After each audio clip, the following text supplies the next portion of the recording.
mais teve medo, né, de tratar, porque tem muito aquele clichê, né, de o macumbeiro, não sei o que, né, aquela coisa, né, que, não sei o que, os mortos levantando, né, que não tem nada a ver com essa lógica cristã ocidental e tal. Então acho que foi a coisa mais difícil pra gente, né, pra gente achar um tom. A gente tentou construir uma mitologia própria, porque a gente não queria identificar nada com algo concreto da realidade, o Umbanda, o Candomblé, por achar que o que a gente estava fazendo no âmbito do fantástico, né, e da ficção pudesse ter uma interpretação errada, né, dentro desse preconceito que já existe. Então eu acho que isso foi uma coisa muito difícil. À medida que a gente foi avançando, a gente trouxe alguns elementos, porque também não tinha como, né, Sapemba e tal, mas isso foi tudo feito a partir de uma pesquisa, né, a gente pesquisou bastante, né, tem um consultor histórico, né, a Manlia, que tem essa pesquisa de muitos anos sobre religiões africanas na Paraíba, e essa relação com a Jurema, né, que é uma coisa muito nordestina, eu não sei se tem aqui embaixo, né, eu acredito que não, a planta acho que nem cresce por aqui, eu imagino. Tem um consultor linguístico para a gente achar aquela frase final, falar de Kibundo ali, né, no Zezé Mota. Então, a gente se preocupou muito em pesquisar e entender um pouco desse universo. Eu não tenho nenhuma relação com religião africana, enfim, eu cresci na igreja católica por razões familiares e tal, mas não sou religioso. E eu acredito que a Angélica não, então eu não sei. Fortalecendo a questão da Jurema, tem um fato em João Pessoa. Na Grande João Pessoa tem uma cidade chamada Gramame, e lá em Gramame existia um cemitério de Jurema, onde todos os babalorixás, os mestres, eram enterrados. E em cada um que era enterrado era plantado uma Jurema. Há uns 10 anos atrás, um prefeito quis fazer um conjunto e derrubou o cemitério todinho. Essa questão da Jurema, né, que tem um preconceito que é interessante, que eu não sei se é o espinho, o que é, mas é uma coisa que foi muito grave. Inclusive, eu tenho um amigo já falecido, Altimar de Alencar Pimentel, que ele entrou até com ações e tudo, mas não conseguiu brecar a loucura. E durante todo o processo a gente, não só no roteiro, mas durante as filmagens também, tudo era absorvido da melhor forma possível, né? Tipo, quando o Gabito veio para escrever com a gente, ele trouxe Rimena, que já tinha essa pesquisa. Durante o filme, as meninas que trouxeram. Então, durante todo o processo, isso foi até na trilha, né? Até depois.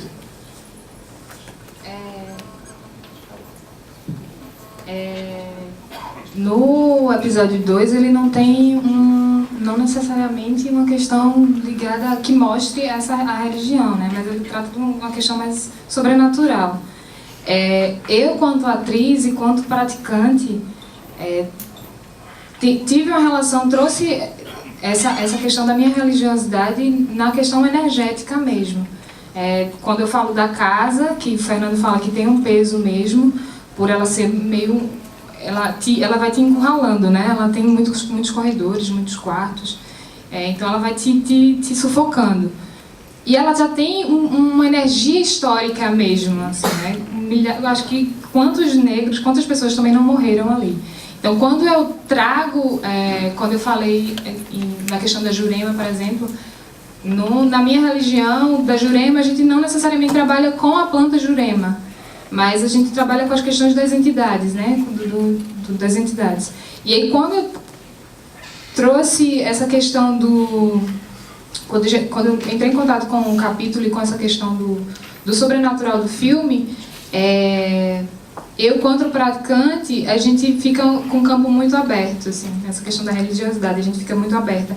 Então, a gente tem que trabalhar essa espiritualidade, e eu tentei trazer essa espiritualidade também para essa personagem, né? Porque ela acaba sendo consumida mesmo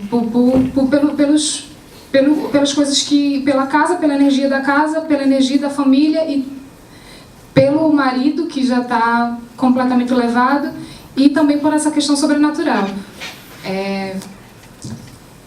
A questão que eu tentei relacionar era de como essa energia desses lugares e dessa história reverbera no meu corpo, e como esse corpo pode ir para a cena, como eu posso trazer da minha religiosidade e o que a gente vê no terreiro, na questão de você incorporar, de você receber essas entidades, e de como isso pode...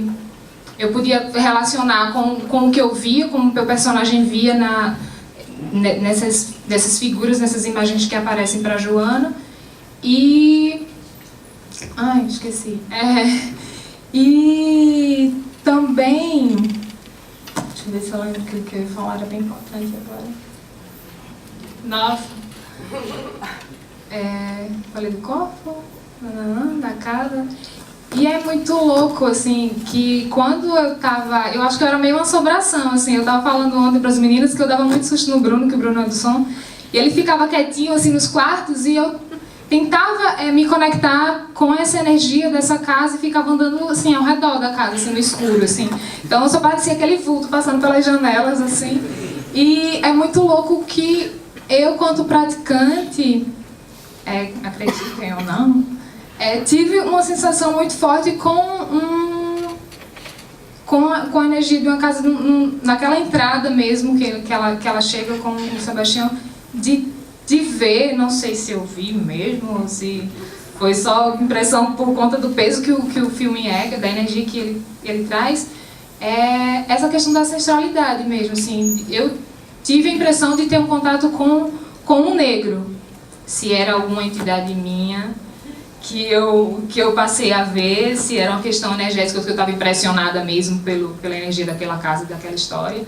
E o bacana é que a gente pode trazer, né? Eu pude trazer a minha religiosidade, mesmo que não tenha de fato claramente no meu episódio, mas eu posso trazer essa ancestralidade para aquele lugar que também me colabora para isso, né? Colabora com a história, por ser o engenho, por ser a história já trazer isso. Então eu fiz a associação de como esse corpo, como essa energia das coisas físicas e das pessoas também poderiam se relacionar com os outros personagens e com essas entidades, com essas figuras que aparecem.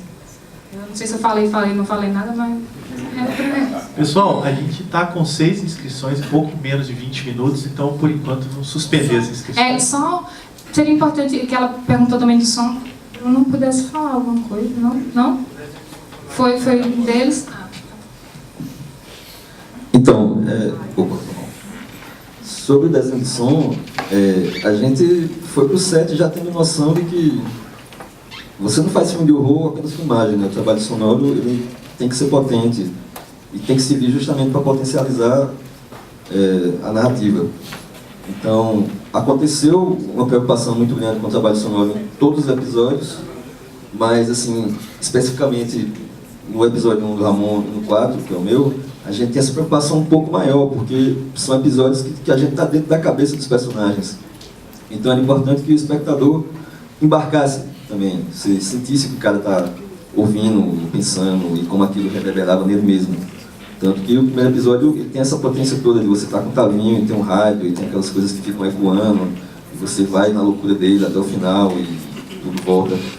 E no quarto episódio também, assim, houve uma preocupação pessoal também de tentar trabalhar aquele som, porque basicamente o filme, se você for pegar a linha narrativa do filme, ela é bem fininha, sabe? Dilson mata alguém, foge, se perde no lajedo, e, enfim, acabou. Então, tinha que ter um trabalho sonoro legal para a gente entender que o personagem, ele fugiu fisicamente da casa grande, mas ficou lá, né? Ele está lá ainda, a cabeça dele está lá, o sonho que ele lembra, a expectativa do futuro. Então, para transformar aquele lajedo numa espécie de prisão psicológica, teve essa preocupação com o som, do desenho de som, do eco das vozes. Passei 30 minutos com o Fernando. Vai, Fernando, grita, corre, xinga o cara aí, faz tudo. Para poder ter material para criar esse pesadelo. Exato, ajuda muito. Assim. Em questão de influência, eu não vou nem mentir, sabe? É David Lynch, velho. Se você pega os filmes do Lynch, ele é bem sutil e muito forte em questão de construção sonora. Tem um trabalho com grave nos filmes dele que é incrível, sabe?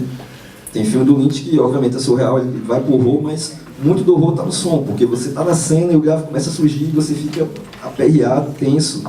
E eu quis trazer um pouco disso, então, obrigado, David Lynch, por ele existir. Pessoal, então, a gente tem 6 a princípio. Eu vou pedir para fazer de 2 em 2 e pedir um esforço mútuo de brevidade, porque se a gente conseguir avançar bem, ainda dá para encaixar mais algumas perguntas dentro do pouco tempo, tá? Então a gente faz 2 em 2 e vou pedir que todo mundo se esforce para ser bem objetivo. Vou tentar. Boa tarde, Daniel Oliveira do Jornal Tempo de BH. Parabéns às 2 equipes pelos filmes. Eu tenho uma pergunta para a Laís e para a equipe do Curta. Que você já respondeu, acho, uma parte da minha pergunta, mas eu quero tentar explorar um pouco mais isso. Que como você avisou a gente ontem na apresentação, seu filme é bastante violento, assim. É uma história violenta, é um filme violento. Eu acho assim, que toda a violência que está ali jogada na nossa cara no longa, tá também no seu curto, mas de uma forma até mais inquietante e até mais aflitiva, assim. Né? Principalmente a sua personagem, a sua protagonista, ela sofre uma série de violências durante a história, né? Acho que talvez especialmente na cena da denúncia, e se ela tenta, né? Ela tenta fazer essa denúncia, mas não consegue por N motivos muitas vezes externos a ela, ela só vai conseguir responder de alguma forma a essa violência que ela sofre naquela cena final, que é extremamente potente, e você faz essa escolha, né? Muito interessante, né, de ela terminar essa resposta, dessa resposta culminar numa resposta, numa reação dela, a própria presença da câmera ali, a própria presença, na nossa presença ali, porque como se a presença da câmera e a nossa presença ali também fosse uma violência, também tivesse